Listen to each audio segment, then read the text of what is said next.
ማንቸስተር ዩናይትድ አትሌቲክ ቢልባውን 3-0 በሆነ ውጤት አሸንፏል። ካዛሚሮን 1 እንደዚሁም ብሩኖ ፈርናንዴሽ 2 ጎሎችን አስቆጥረዋል። ዩናይትድ የፍጻሜ ተፋላሚ ለመሆን ጨዋታውን ጨርሶት የተመለሰ ይመስላል። ከሜዳ ውጪ የተደረገ ጨዋታ ነው። ወደ ስፔን አምርቶ ያለፉት ዓመታት በጣም ተቸግሯል። በተለይም ደግሞ በዚህ ስቴዲየም በሳን ማሜስ ከዚህ አስቀድሞ ያደረጋቸውን 2 ጨዋታዎች ተሸንፎ ስለነበረ ትናንትናም እንደሚቸገር ሲጠበቅ ነበር። የመጀመሪያ 15-20 ደቂቃዎች ያንን የሚያሳዩ ነበሩ።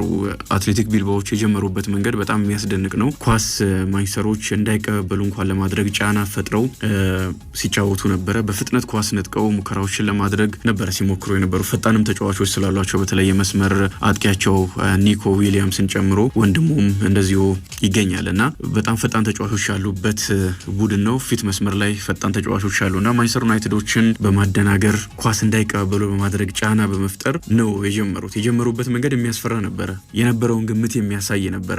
ከዛ በኋላ ግን ማንቸስተር ዩናይትዶች በደንብ ወደ ጨዋታ ተመልሰዋል። የመጀመሪያውን ጎል ካዛሚሮ ሲያስቆጥር ሃሪ ማጓየር ከመስመር ኳሱን ያሻገረበት መንገድ ከዛ በኋላ ኡጋርቴ በጭንቅላት መጥቶታል። አሲስት ያደረገው እሱ ነው ማለት ነው።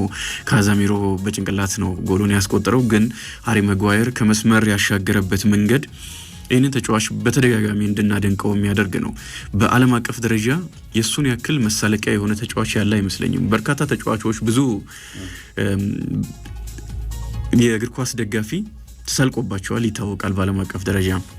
ሃሪ ማጓየር ግን እስከ አፍሪካ ፓርላማ ድረስ ጋና ውስጥ ሁሉ እንደ ምሳሌ የተነሳ ብዙ የተተቸ ተጫዋች ነውና ከዛ ተነስቶ በዚህ ስነ ልቦና ማንቸስተር ዩናይትድን በትልቅ ደረጃ እንደዚህ መጥቀም መቻሉ በጣም የሚገርመኝ ነው። ባለፈውም ከሊዮን ጋር ኦልሞስት አጥቂ ሆኖ የሚገርም ጎል ነው ያስቆጠረውና አሸናፊ ማንቸስተር ዩናይትድን ማድረግ ችሏል። ያንን የኦልድ ትራፎርድ ደስታ የፈጠረ ተጫዋች ነው። ትናንትናም ከመስመር ያሻገረው እሱ ነውና አሰልጣኝ ሩበን አሞሪምም ከጨዋታው በኋላ ጥሩ የመስመር ተጫዋች ነው ብለዋልና አጥቂ ሆኖ ሲጫወት ተመልክተናል። ተከላካይም ይሆናል። ዩናይትድ ሲቸገር ሩበን አሞሪም ፊት መስመር ላይ በዋናነት ሲጠቀሙትም ተመልክተናል እና ትናንትና በግሩም ሁኔታ ከመስመር አሻግሯል። የመጀመሪያው ጎል ሲቆጠር ያ ጎል ደግሞ በኔ እይታ በጣም ወሳኝ ጎል ነበረ።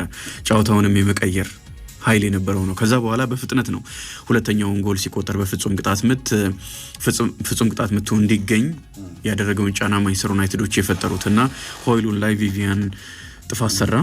ቀይ ካርድም ተመለከተ። ፍጹም ቅጣት ምትም ተሰጥቶ ብሩኖ ፈርናንዴሽ ጎሉን አስቆጠረ። ወዲያውኑ ሶስተኛውም ጎል ተቆጥሯል። ጎሉ የተቆጠረበት መንገድ በጣም የሚገርም ነበር፣ የሚያምር ነበረ። ኳሱን ያቀበለው አሲስት ያደረገው ኡጋርቴን ጨምሮ ጎሉን ያስቆጠረው ብሩኖ ፈርናንዴሽም ትናንትና በጣም አሪፍ ነበር። የመጀመሪያው አጋማሽ 3-0 ተጠናቀቀ። ሁለተኛውም አጋማሽ በዛው ነው የተጠናቀቀውና ማንቸስተር ሁሉን ነገር ጨርሶ ነው ከስፔን የተመለሰው። ከጨዋታው በኋላ ሆይሉንድም ከስፔን ጎል ሳይቆጠርበት የተመለሰ የማንቸስተር ስብስብ ነው ብሎ ገልጾታልና ጥሩ ውጤት ነው ትናንትና ያስመዘገበው። የቢልባው ለዩሮፓ ሊጉ በሚበዛ ድባብ ነበረ። ደጋፊዎች በሳን ማሜስ ትናንትና የነበረው ድባብ እጅግ በጣም ያስደስት ነበረ ለመመልከት። አንዳንድ ስቴዲየሞች እንደውም በዩሮፓ ሊጉ እንኳን አልተመለከትነውም ያንን ድባብ። እጅግ በጣም የሚያስፈራ ስቴዲየም ነው። በዛም የሚያስፈራ ስቴዲየም ውስጥ ነው ማንቸስተር ዩናይትዶች ትናንትና የመጫወት ግዴታ የነበረባቸው። በዛ ላይ ደግሞ የማሸነፍ ታሪክ በዚህ ስቴዲየም ላይ የላቸውም እና እንደ ማጀቢያ ተጠቅመውታል ማለት ነው። እንደ ማድመቂያ እንደውም ሌላ ስቴዲየም ላይ ሄዶ የሌላ ቡድን ደጋፊዎችን እንደ ማጀቢያ ተጠቅመው ማሸነፍ ትልቅ ደስታን የሚሰጥ ይመስለኛል እና የማንቸስተር ዩናይትድ ደጋፊዎች ትናንት ምሽት በዚህ ደስታ ውስጥ አሳልፈዋል። ቀይ ካርዱ ግን ያው ብዙ ነገር ለውጧል ያለምንም ጥርጥር። ጎልም እንዲቆጠር ሆኗል። ከዛ በኋላ ምናልባት 2-0 ሆኖ በ11 ተጫዋች ቢሆን ግን አትሌቲክ ቢልባዎች አቅም እንዳላቸው ተመልክተናል። ማንቸስተር ዩናይትድ ትናንት በጣም አሪፍ ነበረ፣ እድልም አብሮት ነበረ በዛው ልክ ማለት ነው። ስለዚህ ሁለቱንም አንድ ላይ ተጠቅመው አሸንፏል። በዋናነት ግን በጥሩ ጨዋታ በበላይነት ፈጽሟል። ጥፋቱም የተሰራው በማንቸስተር ዩናይትድ ጫና ስለሆነ ማለት ነው። አንዳንዶች ቀይ ካርዱ አይገባም፣ በቢጫ ካርድ ሊያልፉት ይገባ ነበረ ፍጹም ቅጣት ምቱ ከተሰጠ። ፍጹም ቅጣት ምትም ሰጥተው ዳኛው ቀይ ካርድ መስጠታቸው ተገቢ አይደለም የሚል ትችት ተመልክቻለሁ። ግን ደግሞ በሕጉ መሰረት ዳኛው የሰጡት ውሳኔ ትክክለኛ ውሳኔ ነው። በዛ ማንቸስተር ዩናይትድ ጫና ፈጥሮ በደንብ አሸንፏል። ያሸነፈበት ጨዋታ ነው። የመልሱን ጨዋታ ኦልድ ትራፎርድ ላይ ነው የሚያደርገው። ኦልድ ትራፎርድ ላይ ዘንድሮ በጣም ተቸግሯል። ያለፈውም የሊዮን ጨዋታ ያንን የሚያሳይ ነው። ግን ደግሞ የ3-0 ውጤት ለመቀልበስ እጅግ በጣም አስቸጋሪ ይመስለኛልና ማንቸስተር ዩናይትድ ወደ ፍጻሜ የሚያልፍበት እድል ከፍተኛ ነው። ወደ ፍጻሜ ካለፈ ደግሞ እና ዋንጫውን ካሸነፈ በትንሹ በአውሮፓ ቻምፒየንስ ሊግ የመሳተፍ እድል ያገኛል። ትልልቅ ተጫዋቾችን የማስፈረም እድል ያገኛል። ቢቢሲ ትናንትና ይዞት እንደወጣው መረጃ ደግሞ 70 ሚሊዮን ፓውንድ ያገኛል በመሳተፉ ብቻ። በጨዋታው ከጥሎ ማለፍ ሲያልፍ ከሊግ ፌስ ሲያልፍ የሚያገኘው ገንዘብ እንዳለ ሆኖ ሌሎችም ተጨማሪ የሚያገኛቸው ገንዘቦች እንዳሉ ሆነው በመሳተፉ ብቻ 70 ሚሊዮን ፓውንድ ያገኛልና ይህም ተጫዋች እንዲያስፈርም በቀጣይ ያለውን ጉዞ እንዲያጠናክር የሚረዳው ይሆናል። ትልቅ ድል ነው ትናንት ያስመዘገበው። ሌላኛው አሪፉ ነገር ለማንቸስተር ዩናይትድ አማድ ዲያሎና ዴሊክት መመለሳቸው ነው። በተለይ አማድ ዲያሎ መመለሱ በዚህ የውድድር ዓመት እስኪጎዳ ድረስ የማንቸስተር ዩናይትድ ምርጡ ተጫዋች ነው በሚል ሲሞገስ ስለነበረ የሱ መመለስ በጣም አስፈላጊ ነበር። አሸንፏል። ለማንቸስተር ዩናይትድ ለደጋፊዎች ትልቅ ድል ነው። በውድድር ዓመቱ በፕሪሚየር ሊጉ እጅግ የተቸገረ ክለቡን በፍጹም የማይመጥን አቋም ላይ የተገኘ ስብስብ ስለሆነ በዩሮፓ ሊጉ ቢያንስ አሸንፎ ዋንጫ የሚወስድ ከሆነ ለዩናይትድ ያለምንም ጥርጥር ትልቅ ድል ይሆናል። ሩበን አሞሪም በዩሮፓ ሊግ 7ኛ ጨዋታቸውን አሸንፈዋል። በርካታ ጨዋታ ባደረጉበት የእንግሊዝ ፕሪሚየር ሊግ ግን 6 ጨዋታ ብቻ ነው ያሸነፉት። ይሄ በጣም የሚገርም ነው። ተመችቷቸዋል ማለት ነው ዩሮፓ ሊጉ።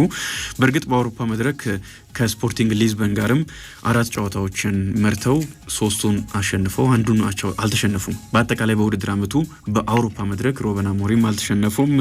ብሩኖ ፈርናንዴሽም በዚህ ውድድር ዓመት በተለይ በጥሎ ማለፍ ጨዋታዎች ላይ በጣም የሚያስደንቅ ነው። ሪያል ሶሲዳድ ላይ 3 ጎሎችን ማስቆጠሩ ይታወቃል። ሊዮን ላይ በሁለቱ ጨዋታዎች አሲስት አድርጎ 1 ጎል አስቆጥሯል ወይም ጎል የሆነ ኳስም አቀብሏል። ትናንትና ደግሞ አትሌቲክ ክለብ ወይም አትሌቲክ ቢልባኦ ላይ 2 ጎሎችን ማስቆጠር ችሏል። በአጠቃላይ በዩሮፓ ሊግ ያስቆጠራቸውን ጎሎች ቁጥር ወደ 27 ከፍ አድርጓል። ፒየር-ኤመሪክ ኦባሜያንግ ነው 34 ጎሎችን አስቆጥሮ የሚመራውና እሱ አጥቂ ነው። ብሩኖ ፈርናንዴሽ አማካይ ሆኖ ነው ይሄን እያደረገ የሚገኘው። በአሲስትም ከድሬስ ሜርቴንስ ጋር ተስተካክሏል። በዩሮፓ ሊግ ታሪክ ከፍተኛውን ጎል የሆነ ኳስ ያቀበለው ብሩኖ ፈርናንዴሽ ነው። ድሬስ ሜርቴንስም ከሱ ጋር እኩል ይሄንን ማድረግ ችሏል። ሌላኛው ጨዋታ በቶተናም እና ቦዶ ግሊምስ መካከል የተደረገ ጨዋታ ነው። ቶተናም 3-1 በሆነ ውጤት አሸንፏል። ብሬናን ጆንሰን፣ ማዲሰን እና ሶላንኬ ናቸው ለቶተናም ጎሎችን ያስቆጠሩት። ለቶተናምም እጅግ አስፈላጊ ጨዋታ ነው። ምናልባት በፍጻሜው ሁለቱን የእንግሊዝ ክለቦች ልንመለከት እንችላለን። ማንቸስተር ዩናይትድን እና ቶተናምን። ሁለቱም 3 ጎሎችን አስቆጥረዋል። ልዩነቱ ቶተናም 1 ጎል ተቆጥሮበታል። ግን ደግሞ ያው ከሜዳ ውጪ ጎል የአንድ ቡድን ያስቆጠረው ጎል ተጽዕኖ የሚፈጥርበት ጊዜ በደንብ ስለቀነሰ የጎል ልዩነት ብቻ ነው ያሸነፉበት። የጎል ልዩነት ነው ወደ ቀጣዩ ዙር ሊያሳልፋቸው የሚችለውና ቶተናም ጥሩ ድል ነው ትናንትና ማስመዝገብ የቻለው። ከጨዋታው አስቀድሞ አንጅ ፖስቴኮግሉ በዩሮፓ ሊጉ እያመጣን ያለውን ስኬት ብዙዎች እያሳነሱት እየተመለከትኩ ነው ብለዋልና አንዳንድ ጨዋታዎች ላይም ጥሩ ስላልነበረ በፕሪሚየር ሊጉም ቶተናም የሚገኝበት ደረጃ በጣም የሚያስገርም ለክለቡ የማይመጠን ደረጃ ስለሆነ በዛ ምክንያት ትችቶች እየመጡ የሚገኙት። በዛ ላይ ደግሞ ከክለቡ ደጋፊዎች ጋር የገቡበት ሰጣ ገባ እንዲተቹ አድርጓቸዋል። አንዳንድ የክለቡ ተጫዋቾች ከአሰልጣኙ ጋር ስምሙ አይደሉም የሚሉ መረጃዎች እየወጡ ይገኛሉ። በእነዚህ ምክንያቶች በዩሮፓ ሊጉ ቶተናም እያደረገ ያለው ጉዞ በእርግጥ የተሸፈነ ይመስላል። ግን የግማሽ ፍጻሜ ተፋላሚ ነው። ትናንትና አሸንፏል። ለፍጻሜ የመድረስ ትልቅ እድል አለው። በፍጻሜው ደግሞ ተጋጣሚውን አሸንፎ ዋንጫውን የሚወስድ ከሆነ ያለምንም ጥርጥር በፕሪሚየር ሊግ ዘንድሮ አንጅ ፖስቴኮግሉ ያደረጉ ያሉትን መጥፎ ጉዞ የሚያስረሳ እንደሚሆን እገምታለሁ። አንደኛ የቻምፒየንስ ሊግ ተሳትፎ ቦታን ያገኛል ቶተናም። ሁለተኛ ደግሞ በአውሮፓ ሁለተኛውን ትልቁን ዋንጫ ነው የሚያሸንፈው። አርሰናልም ተቀናቃኛቸውም ይህንን ዋንጫ በአዲሱ ቅርጽ ማሸነፍ አልቻለም እና ያው በሰሜን ለንደን የሚኖረው ትንቅንቅ ይጠበቃል። ይህን ዋንጫ የሚያሸንፍ ከሆነ ቢያንስ ከአርሰናል ደጋፊዎች ጋር ደረታቸውን ነፍተው የሚከራከሩበትን እድል የሚፈጥሩ ይሆናል። አንጅ ፖስቴኮግሉም ሁልጊዜ አዲስ ክለብ ከያዙ በሁለተኛው ዓመት ዋንጫ ያሸንፋሉ። ይህንም በዚህ የውድድር ዓመት መጀመሪያም ተናግረዋል። ቶተናም በጣም መጥፎ በነበረበት ጊዜ ነው የተናገሩትና በፕሪሚየር ሊጉ በተሸነፈ ቁጥር በዚህ የውድድር ዓመት ሁለተኛው ዓመት ላይ ዋንጫን አሸንፋለሁ የሚል ታሪክ ያላቸው አሰልጣኝ፣ ይህንንም የተናገሩ አሰልጣኝ ዘንድሮ ላይሳካላቸው ነው በሚል በደንብ ጫና ይፈጠርባቸው ነበርና ያንንም የሚያረጋግጡበት ይሆናል። ትናንትና አሪፍ ድል አስመዝግበዋል። ቦዶ ግሊምት በኖርዌይ ሰሜን ጫፍ ላይ የሚገኝ ክለብ ነው። ቦዶም በጣም ትንሽ ከተማ ነች። አብዛኞቹ መረጃዎች እስከ 55,000 ህዝብ ብቻ ያለባት ከተማ እንደሆነች ነው መረጃዎች ይወጡ የሚገኙትና ግን ትልልቅ ክለቦችን እያሸነፈ እዚህ የደረሰ ነው። በሊግ ፌዝ አንደኛ ሆኖ ያጠናቀቀው ላዚዮን ጭምር ያሸነፈ ቡድን ነው ቦዶ ግሊምት። ስለዚህ ዝቅተኛ ግምት የሚሰጠውን ክለብ አይደለም ትናንትና ቶተንሃም ያሸነፈው ለማለት ነው። በኮንፈረንስ ሊግ ቶተንሃም ቼልሲ አሸንፏል 4-1 በሆነ ውጤት። ሳንቾ ማዱዌኬ አንዳንድ ጎሎችን ሲያስቆጥሩ ጃክሰን 2 ጎሎችን አስቆጥሯል። ወደ ቶተንሃም ወደ ቼልሲ ካመራ በኋላ በጎል የተሳተፈባቸውን ቁጥር ወደ 40 ከፍ አድርጓል። ጎልና ጎል የሆነ ኳስ ማለት ነውና ትችቶች ተገቢ እንዳልሆኑ እያሳየ ይመስለኛል። በእርግጥ ግልጽ የሆኑ ኳሶችን ስለሚስት ብዙ ትችት ይበዛበታል የተጫዋች። ግን ደግሞ ቁጥሮቹ የሚያሳዩት አሪፍ እንደሆነ ነው። ምናልባትም ደግሞ ዋና አጥቂ ሆኖ የመጣ አይደለም፣ አጋዥ ይፈልጋል። ይህን ጫና የሚያነሳለት ተጫዋች ያስፈልጋል። ቼልሲ ደግሞ ባለፉት ዓመታት አጥቂ የተሳካለት ክለብ አይደለምና በቀጣይ ወደ ገበያ ይወጣል ተብሎ ይጠበቃል። ዮርጎርደንን ነው 4-1 በሆነ ውጤት ያሸነፈው። ሪያል ቤቲስም ፊዮሬንቲናን 2-1 አሸንፏል። አንቶኒ ትናንትና በ64ኛው ደቂቃ ጎል አስቆጥሯል። ኢዛልዙሊ ነው ሌላኛውን ጎል ለሪያል ቤቲስ ያስቆጠረው። ራኒየሪ የፊዮሬንቲናን ጎል አስቆጥሯል። 2 ተከታታይ ዓመታት በኮንፈረንስ ሊግ የፍጻሜ ተፋላሚ ነው ፊዮሬንቲና። 3ኛ ተከታታይ ዓመት የፍጻሜ ተፋላሚ ለመሆን ነው እየተፋለመ የሚገኘው። በእንግሊዝ ፕሪሚየር ሊግ ኖቲንግሃም ፎረስት ተሸንፏል። ትልቅ እድል አባክኗል። ትናንት ምሽት በብሬንትፎርድ 2-0 በሆነ ውጤት ነው የተሸነፈው። ጨዋታው ደግሞ የተደረገው በሜዳው ስለነበረ የማሸነፍም ግምት ተሰጥቶት ነበር። ያንን ፎርሽ የሚያደርግ ውጤት ነው የተመዘገበው። ሻድና ዊሳ ጎሎችን ለብሬንትፎርድ አስቆጥረዋል። አሁን ሙሉ ጨዋታ አድርጎ በፕሪሚየር ሊግ 34 ጨዋታዎችን አድርጎ 60 ነጥቦችን ይዞ ከአውሮፓ ቻምፒየንስ ሊግ ቦታ ውጭ ሆኗል። 6ኛ ደረጃ ላይ ተቀምጧል። ግን ደግሞ 5ኛ ደረጃ ላይ ከሚገኘው ከቼልሲ ጋር ያለው የነጥብ ልዩነት የለም። በጎል ክፍያ ተበላልጠው ነው 5ኛና 6ኛ ደረጃ ላይ የሚገኙት። ቼልሲ 60 ነጥብ አለው። ኖቲንግሃም ፎረስትም በተመሳሳይ 60 ነጥብ አለው። ማንቸስተር ሲቲ 61 ነጥብ ነው ያለው፣ 4ኛ ደረጃ ላይ ይገኛል። ዛሬ ጨዋታውን ያደርጋል። የማሸነፍ ግምት ያገኘበትን ጨዋታ ነው የሚያደርገው። ኒውካስል ዩናይትድ 62 ነጥብ አለው። በእነዚህ ክለቦች መካከል በአውሮፓ ቻምፒየንስ ሊግ ለመሳተፍ በቀጣይ የሚደረጉ ጨዋታዎች ይጠበቃሉ።